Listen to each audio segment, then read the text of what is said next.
151 స్థానాలు కైవసం చేసుకొని 5 ఏళ్ల పాటు అధికారంలో తనకు తిరుగులేదు అనిపించుకొని ఒక్కసారిగా కుప్పకూలిపోయిన వైసీపీ అధినేత జగన్మోహన్ రెడ్డి గారు ఇప్పుడు విపక్ష హోదా కోసం పోరాటం చేసే పరిస్థితి వచ్చేసింది ఒక రకంగా.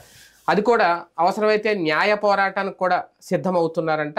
1953లో ఉన్న ఒక చట్టం ప్రకారం ప్రతిపక్ష హోదా అనేది, విపక్ష హోదా అనేది ఎవరికైతే ఎక్కువ స్థానాలు వస్తాయో వాళ్ళకి ఖచ్చితంగా ఇవ్వాల్సిందే, అంతకు మించి రాజ్యాంగంలో ఎటువంటి రూల్స్ దీని మీద లేవు అంటూ వైసీపీ ఒక వెర్షన్ వినిపించబోతోంది.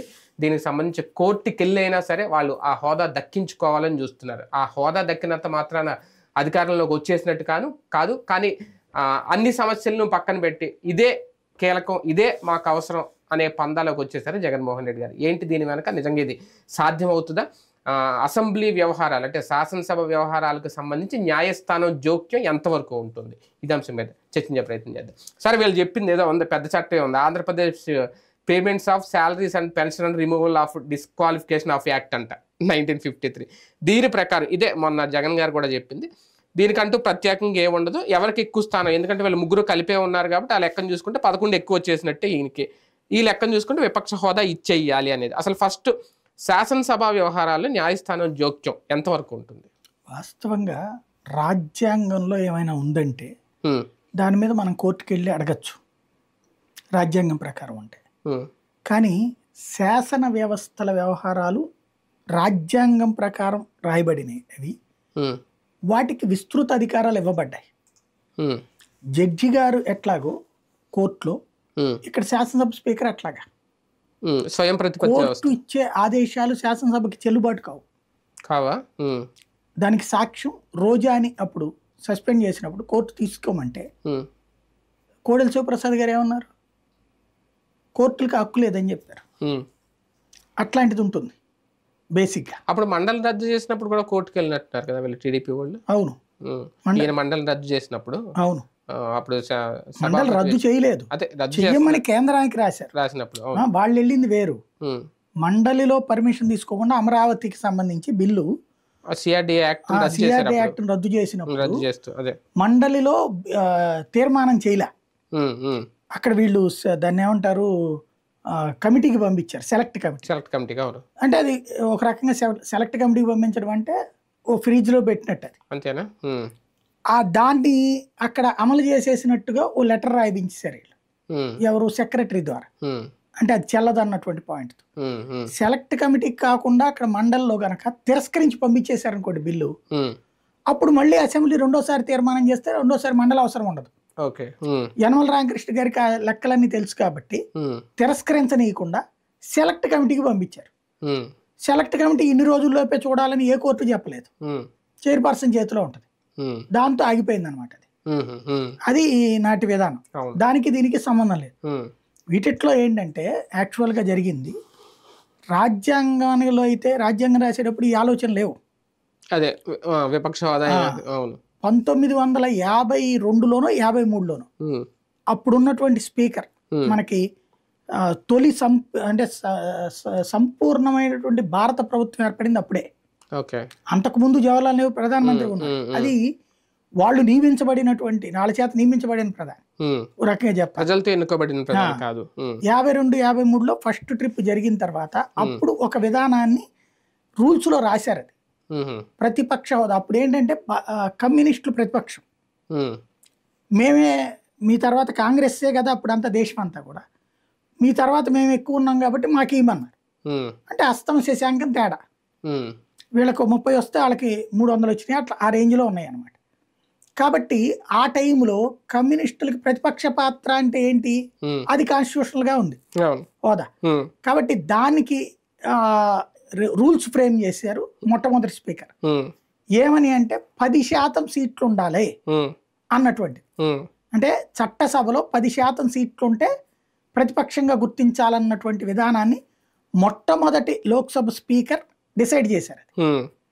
దాంతో అదే, అంటే అప్పుడు మరి మనమంతా ఆ రోజుల్లో కాస్త జెన్యూన్గా ఆలోచించే మనుషులం కదా, అన్ని శాసనసభలో కూడా దాన్నే అడాప్ట్ చేసుకున్నాయి.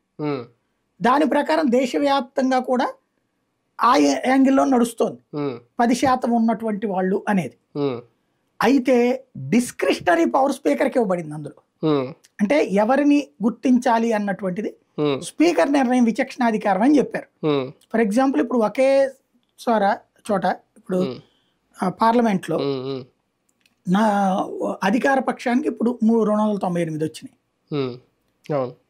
ఇప్పుడు 10% సీట్లు అయితే గనక 3-4 వచ్చి ఉంటాయిగా, అంటే రాలేదనుకోండి. ఇప్పుడు గతంలో ఒకవేళ అట్లా వస్తే ఇప్పుడు ఫర్ ఎగ్జాంపుల్ ఆంధ్రప్రదేశ్లోనే ఉంది 22 సీట్లు 21 సీట్లు జనసేనకు వచ్చింది. ప్రతిపక్ష హోదా దానికి వచ్చి కావాలంటే కూటమిలో లేకపోతే ప్రధాన ప్రతిపక్షం కాబట్టి అది అడగచ్చు, ఖచ్చితంగా అడిగే హక్కు ఉంటుంది, ఇవ్వచ్చు. అప్పుడు వాళ్ళకి 21 వచ్చి 11 వైసీపీకి ఉన్నప్పుడు ఇద్దరులో ఎవరికి ఇవ్వాలి? వైసీపీకి ఇవ్వాలి. 8 బీజేపీకి ఉంది. కానీ మరి 18 అనే నెంబర్ ఎక్కడి నుంచి వచ్చింది అసలు? 10% అన్నారు కదా, మనకి 175, 175లో 10% అంటే 17.5, 5 యాడ్ వేసుకుంటారు, 18 అది ఆ లెక్క ప్రకారం 18 అన్నట్టు. మీకు చిన్న ఎగ్జాంపుల్ ఏంటంటే ఆయన చెప్పింది ఉపేందర్ని ప్రతిపక్ష నాయకుడిగా ఆ రోజున అంగీకరించారన్నట్టు. కానీ మొన్న కేశవ్ చెప్పారు కదా, ప్రతిపక్ష నాయకుడిగా అనుభవించారు అధికారాన్ని, కానీ ప్రతిపక్ష హోదా ఇవ్వలేదు. తెలుగుదేశం పార్టీ పార్లమెంటరీ నాయకుడిగా ఆయన ఉన్నారు. మిగతా పక్షాలన్నీ చిన్నా చితకాయి, లైక్ బీజేపీకి అప్పుడు 2 వచ్చినాయి. వాళ్ళు ఆయన ద్వారా పని మాట్లాడుకునేవాళ్ళు. ఎందుకు అంటే అప్పుడు తెలుగుదేశానికి రాజీవ్ గాంధీకి మంచి సన్నిహిత సంబంధాలు, రాజీవ్ గాంధీతో క్లోజ్ ఉండేది తెలుగుదేశం. కాబట్టి ఉపేంద్ర ఆ విధంగా మెయింటైన్ చేశారు. అందుకే ఆయన తర్వాత కాంగ్రెస్కి వెళ్ళింది. ఆ విధంగా అందువలన ఆ రోజున వాళ్ళకి ఆ విధమైనటువంటి అధికారాలు ఇచ్చారు. కానీ తెలుగుదేశం ఫ్లోర్ లీడర్గానే చూశారు తప్పించి ప్రతిపక్ష పాత్ర ఇవ్వలేదు అన్నది మొన్న కేశవ్ చెప్పుకొచ్చింది. అట్లాగే పీజేఆర్కి ఇవ్వలేదు అన్నటువంటిది ఆయన చెప్తున్నారు, ఇచ్చారు అని జగన్ చెప్తున్నారు. ఇచ్చుంటే అప్పుడు ఉన్నటువంటి స్పీకర్ డిస్క్రిషన్ లేదా ఎన్టీఆర్ గారి డిస్క్రిషన్. సాధారణంగా స్పీకర్ సొంత ఆలోచన ఎందుకు చేస్తారు, పాలకపక్షపు ఆలోచన. అట్లాగే ఢిల్లీలో ఇచ్చారు బీజేపీ పక్ష నాయకుడికి, ఎస్ అది కేజ్రీవాల్ తీసుకున్న నిర్ణయం. స్పీకర్ చేతన ప్రతిపక్ష హోదా ఇవ్వమన్నాడు. ప్రతిపక్షాన్ని ఫేస్ చేయడానికి సిద్ధపడటం అన్నటువంటిది ఇష్టపడే వాళ్ళు ఇచ్చుకొచ్చారు, ఇష్టం లేనటువంటి వాళ్ళు ఇవ్వట్లా. ప్రతిపక్షాన్ని ఫేస్ చేయడానికి సిద్ధపడాలి, అది ఇష్టం కేజ్రీవాల్, అది ఇష్టం నాడు ఎన్టీఆర్కి, కాబట్టి ఇచ్చి ఉండొచ్చు. ఇప్పుడు అట్లా ఇవ్వాలనుకుంటే ఫేస్ చేయడానికి ఇష్టపడాలి. ఇవాళ అట్లాంటి రాజకీయం ఉందా? న్యాయ పోరాటం చేసేనా హోదా సాధించాలని జగన్మోహన్ రెడ్డి గారు అనుకుంటే, అంటే రాజ్యాంగ ధర్మాసనం వరకు వెళ్తే దీనికి సంబంధించిన ఒక తీర్పు వచ్చే అవకాశం ఉంటుందా? ఏమీ అవ్వదు, కోర్టులు జోక్యం చేసుకో, ఎందుకంటే అది స్పీకర్ లెక్క. కాకపోతే పేపర్లలో వార్తలకి చర్చకి నడుస్తాయి, అంతేగాని ఏం కాదు స్పీకర్ని. ఎందుకంటే దీన్ని సంప్రదాయం అంటాం. ఇప్పుడు కొలీజియం ప్రకారం నియామకం అన్నటువంటిది ఏంటి, ఓ సంప్రదాయం. దాని మీద చట్టం తెస్తేనే తీసేసింది కదా కోర్టు ఓ సంప్రదాయాన్ని. అట్లాగే ఇది దశాబ్దాలుగా నడుస్తున్న సంప్రదాయం. ఆ సంప్రదాయాన్ని మార్చేయమని చెప్పి అంటే చట్టం కావాలి, చట్టం లేదు అక్కడ. చట్టం ఉంటే నువ్వు ఈ చట్టం ఎందుకు అమలు చేయలేదని అడుగుతారు. ఈయన చెప్తుంది పెన్షన్స్ యాక్ట్ ఇవి, అవేంటి నువ్వు రిటైర్ అయిన తర్వాత ఇచ్చే డబ్బులు వీటికి సంబంధించి జీతాలు బత్యాలు, అంతే తప్పించి అందులో కూడా ఏం రాశారు, 10% ప్రతిపక్షం ఎవరైతే వాళ్ళకన్నారు.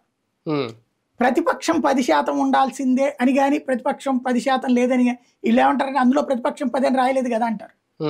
పెన్షన్లు ఇచ్చే దాంట్లో ఎందుకు రాస్తారు? అది రాసింది అక్కడ లోక్సభలో ఆనాడు రాసుకున్నది. దాన్ని అన్ని రాష్ట్రాల శాసనసభలు ఆటోమేటిక్గా ఒక ప్రిసీడియం కింద అమలు చేస్తుంది. చేయనటువంటి వాళ్ళు అక్కడ ఉన్నారు. కొన్ని రాష్ట్రాల్లో ఇచ్చినటువంటిది ఉంది, అది ఆ రాష్ట్రాల యొక్క ప్రభుత్వాల డిస్క్రిషనరీ. మాతో పాటు మేము ఒక్కలమే కాదు, వాళ్ళని కూడా ప్రతిపక్షంగా గుర్తిద్దాం, 10% వచ్చినా రాకపోయినా ఫేస్ చేద్దాం. అంటే ఏం లేదు, సరిగ్గా చెప్పాలంటే ఇదివరకు మనం క్యారం బోర్డు ఉంటుంది మన ఇంట్లో, అవతల ఆడేవాళ్ళు ఎవరు లేరని మనమే 2 వైపులా తిరిగి ఆడుకుంటే అప్పుడు చిరాగ్గా ఉంటుంది మనకి.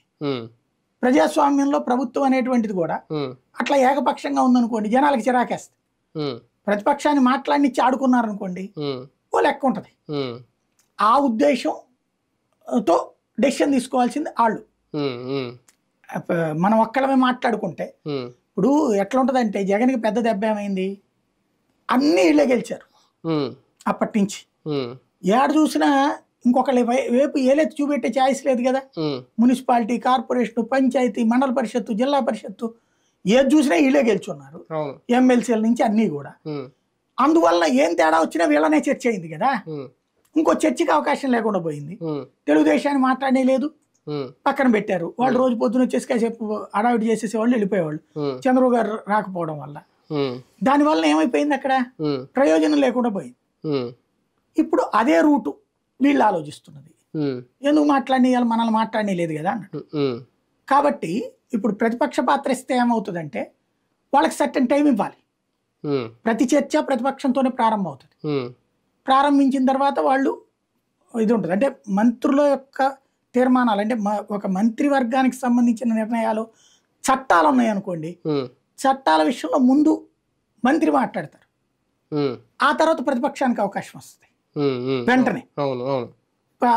అధికార పక్షం వాళ్ళు 10 మంది మాట్లాడితే ప్రతిపక్షం 4 మాట్లాడతారు, అవకాశం వస్తుంది. టైమింగ్ వాళ్ళకి పావు గంట ఇస్తే వీళ్ళకి 5 నిమిషాలు ఇట్లా ఉంటది సహజంగా. అది మన కళ్ళెదురుగుండానే చూసిందే కదా. ఇప్పుడు ఏమవుతుంది, తన సభాపక్ష నేత తను వైఎస్ఆర్ కాంగ్రెస్ పార్టీ. అట్లాంటప్పుడు ఏమవుతుందంటే ఎక్కువ టైం కాదు, ఇప్పుడు సంఖ్యాబలం ప్రకారం ఇస్తారు. ఆ లెక్కను చూసుకున్నప్పుడు తెలుగుదేశం తర్వాత హైయెస్ట్ గా ఇచ్చే టైము జనసేనకి.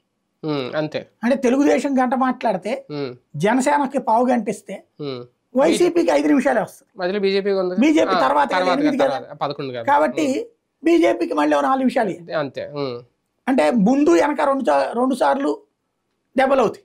అంటే ఫస్ట్ తిడతారు, తెలుగుదేశం తిడుతుంది, జనసేన తిడుతుంది, వైసీపీ ఆన్సర్ ఇచ్చుకుంటుంది, మళ్ళీ బీజేపీ తిడతారు. ఇది ఓ ప్రొఫార్మా నడుస్తుంది అనమాట. అంటే వీళ్ళు అడుగుతున్న చట్టం ప్రకారం మాట్లాడుకుంటే శాలరీస్ అంటే pension and removal of disqualification.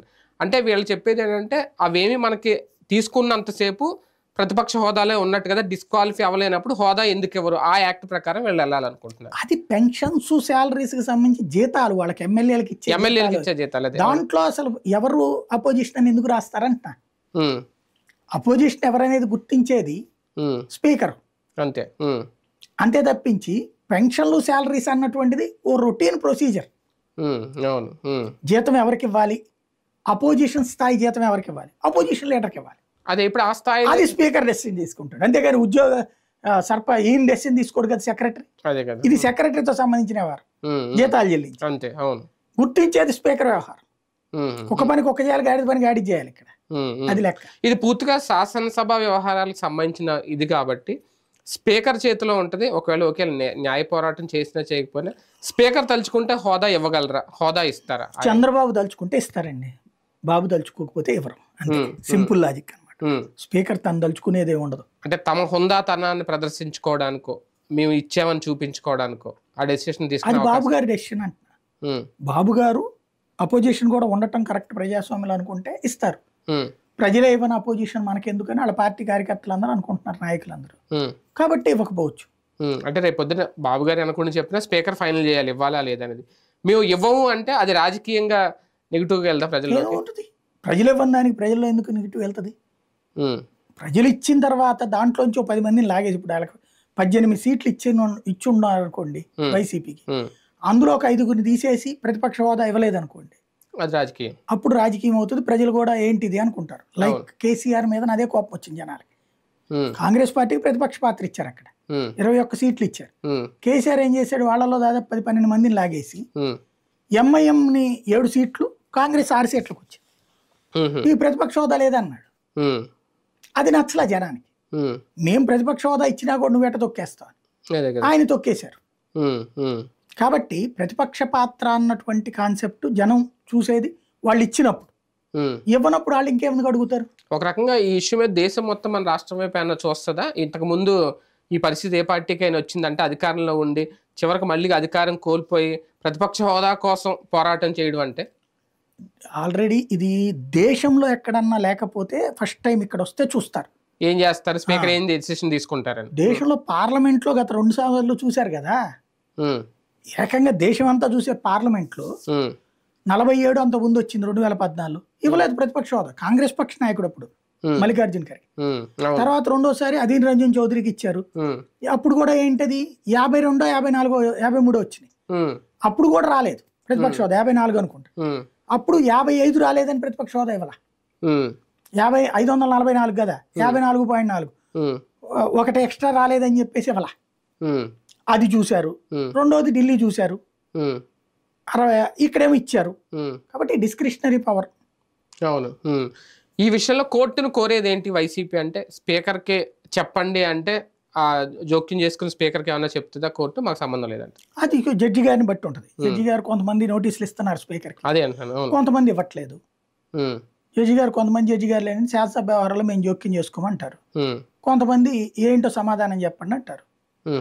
అది జడ్జి గారి మీద ఆధారపడి ఉంటుంది. అప్పుడు కూడా పూర్తిగా స్పీకర్ విచక్షణ మీద. అంటే ఫైనల్ గా అయితే కోర్టు ఆదేశించిన నేను ఇవ్వను అంటే అనేది ఏం లేదు, ఎవడేం చేయగలిగింది.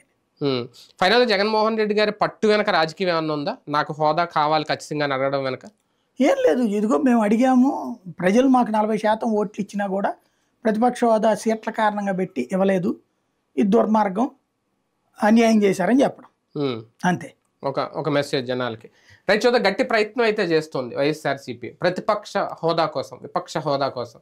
సాధిస్తారా లేదంటే సాధించకపోవడం వెనక కూడా, దక్కకపోవడం వెనక కూడా టీడీపీ లేదంటే చంద్రబాబు నాయుడు గారు రాజకీయం ఉందని ప్రజలకు చెప్పే ప్రయత్నం చేస్తారు.